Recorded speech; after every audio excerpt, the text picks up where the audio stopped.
Hi guys, আজকে আমাদের গোপোষণের জন্য তার আনি আর তার মনিকে নিয়ে এসছে। দেখবে তোমরা, চলো দেখাচ্ছি।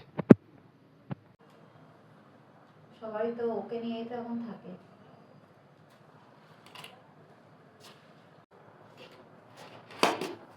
তাই বলছি টুকটুক করতে করতে সবই হয়ে যাচ্ছে। হ্যাঁ,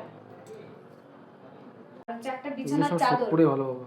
হ্যাঁ, একটা বিছানার চাদর বুঝলে, কিনে নিয়ে আসলে তাহলে হয়ে যাবে।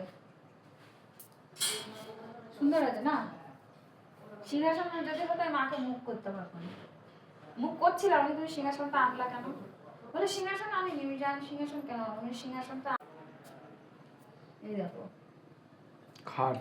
হ্যাঁ, এই দুখানা এই চারপাশে দেখতে পাচ্ছ, এই যে রয়েছে হ্যাঙ্গার, এরকম এরকম টাইপের মশারি, মানে 1 ফুটের মশারি কিনবো। হ্যাঁ, বেরোবো যেদিন পয়সা দেবা তুমি, তারপরে কিনতে